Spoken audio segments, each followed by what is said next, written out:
Hey you guys, it's Jody Watkins. I am back, and today we are going to go over something that is super important. We have to really focus on implementing this into our lives if we're not doing it already. And I'm going to share with you what made me realize how important this was. Today, we're going to be talking about self-care. When we think of self-care, most of us are like, okay, I can do things to take care of myself, no big deal. Well, here's the thing. We can say that, but we have to be willing to do it. And what happens is a lot of us, maybe it stems from our upbringing, past traumas, things like that. We tend to take care of everybody else around us and we forget about ourselves. And I will tell you that has led me to a dark place more than once. And even though I know these things, even though I know how important it is not to people please and to make sure I am scheduling time for myself, I can still easily put myself on the back burner. So, this past few months or so, I have been super intentional about understanding that I have to fulfill my needs before I can pour into other people. And I've known this for many years. I mean, I talk about it in my book, Reclaim Your Life. Yeah, it's going to be talked about and Step Into Your Greatness. It's inside of my community. I mean, these are concepts that I coach on all the time. However, I am still just as human as the next person. And so I can tend to forget as well. And so that's why I always tell people, I'm like, I'm coaching me, but you get the benefit. So every time I'm doing one of these videos, every time I'm coaching someone else, I am really coaching me too, because I need the constant reminders as well. All right. So we're going to be talking about self care. It is super important to take care of ourselves just because, like I said, I mean, we can pour into everyone else, but if we're not pouring back into ourselves, if we're not taking that step back and actually making sure we're doing the things that we need to be doing in order to pour into everybody else, then it can take a super deep mental toll and it can literally take us down. So I don't want anybody going down that route, especially for the moms out there.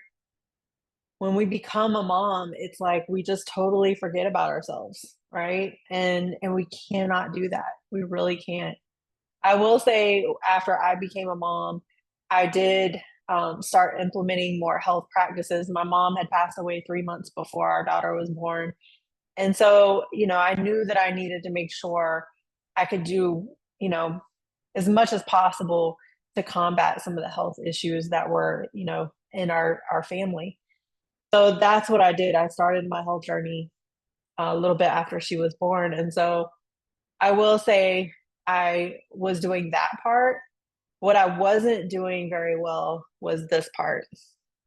I understood the physical part, and the physical was helping my mental. I'm not going to say it wasn't, but I really had to step into a season of, spiritual development and spiritual awareness and faith and just walking out this faith walk and understanding that I don't have to have it all figured out and I don't have to put so much pressure on myself.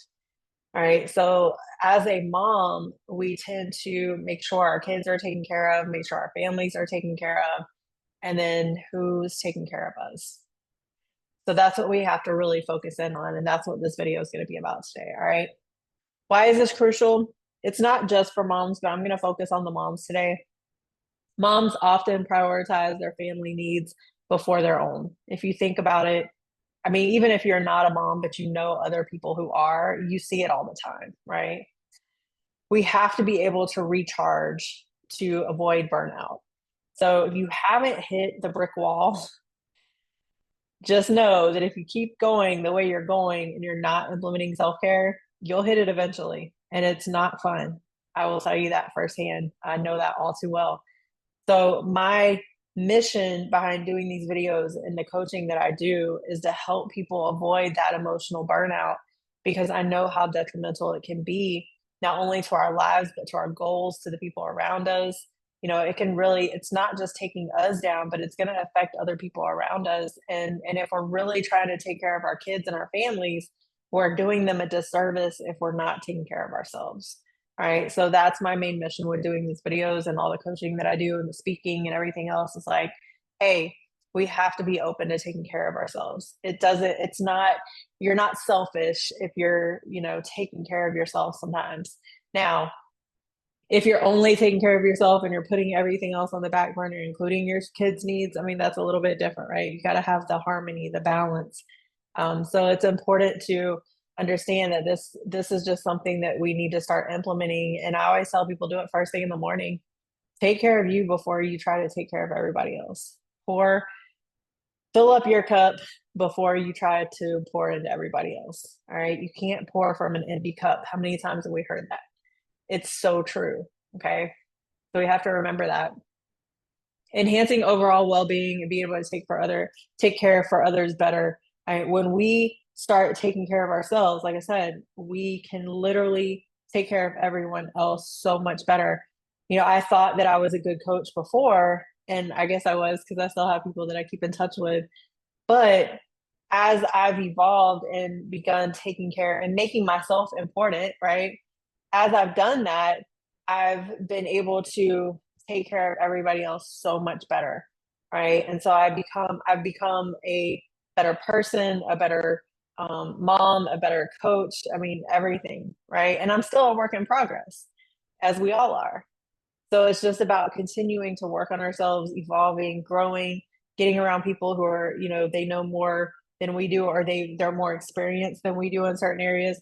Get around those people, learn from those people, and keep growing, keep evolving, and understand that you matter. You matter, just like my shirt says, you matter, right?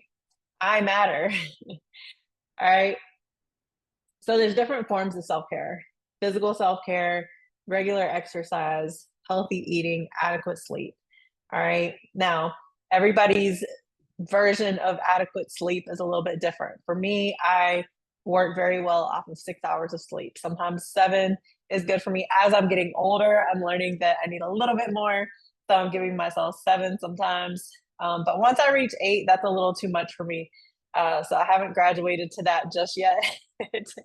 But everybody has their different version. I will say, studies have shown that anywhere between 6 to 8 is optimal for the normal, I don't want to say normal because I don't think any of us are normal. The average human, okay? The average adult human can operate well off of 6 to 8 hours. All right. So if you're getting less than 6, you might want to work on, what is keeping you from getting, 6 hours of sleep. Is it not winding down at night? Is it you're trying to do too much? You got too much on your plate? Like, what does that look like for you? And maybe take something off.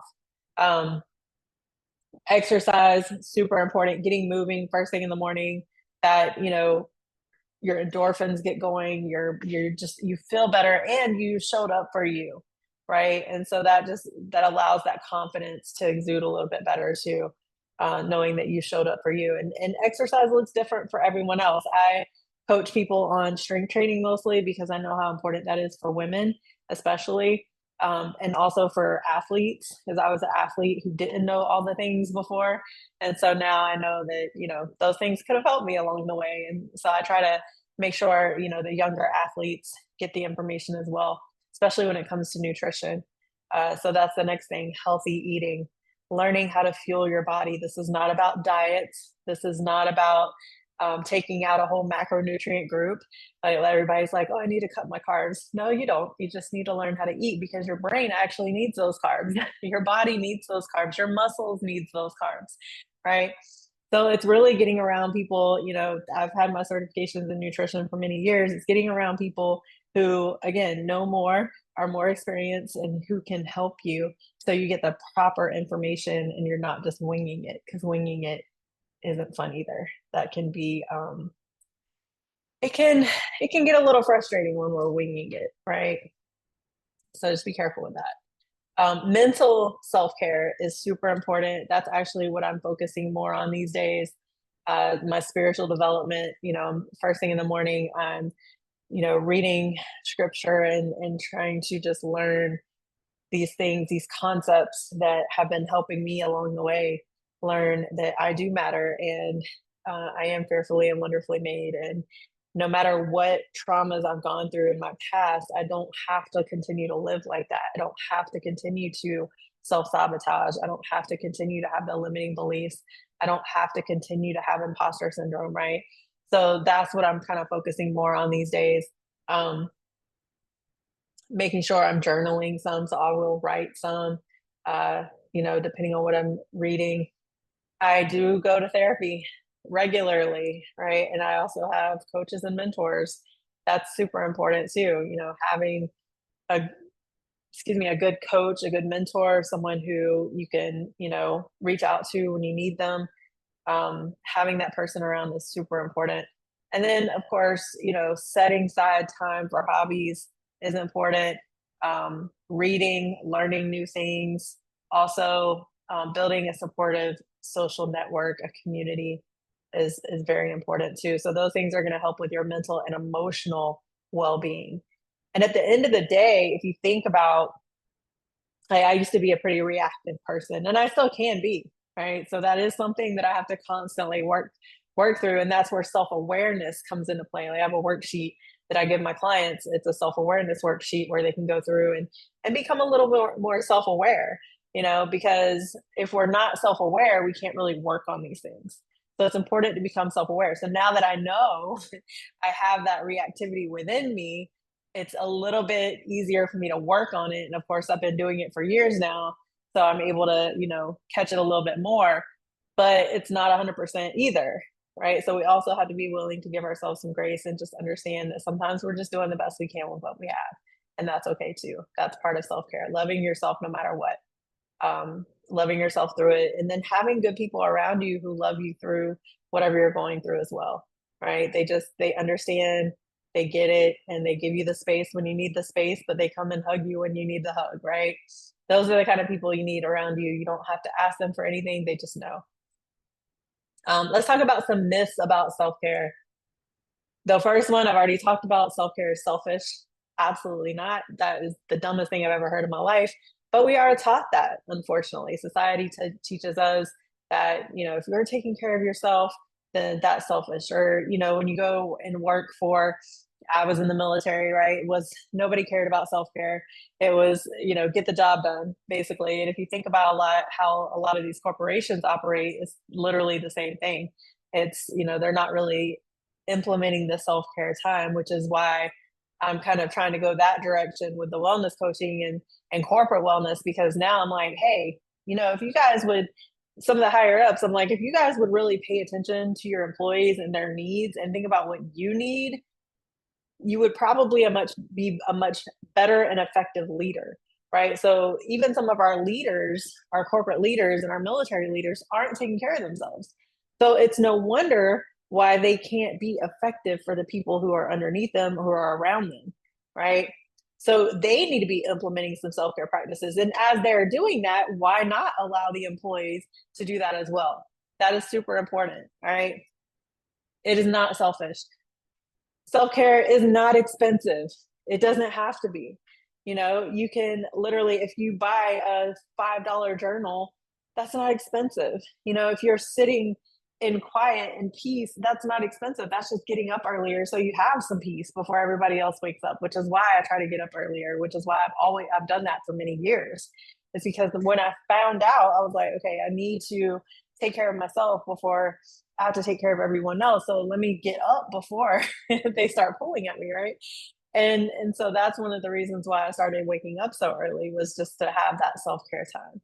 Right? It's not expensive. Now, if you hire a coach and invest in your coach, great. But that doesn't have to be, I don't consider that an expense.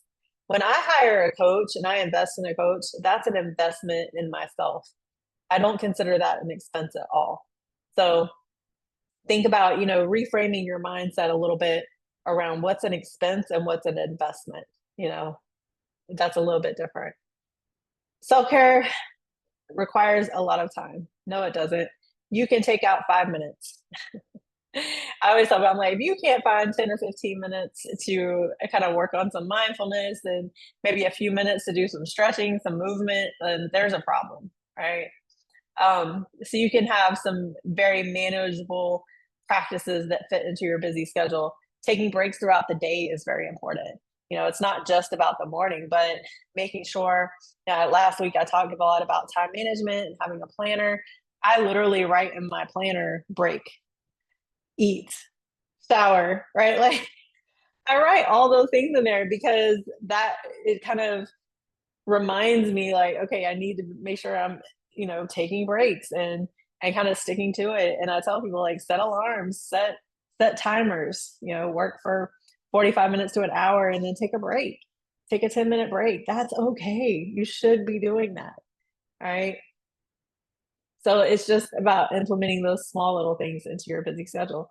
If you work in an office, like, people are like, well, I'm not able to fit in working out and stuff like that. And I'm like, okay, well, every hour, walk around your office, grab some water.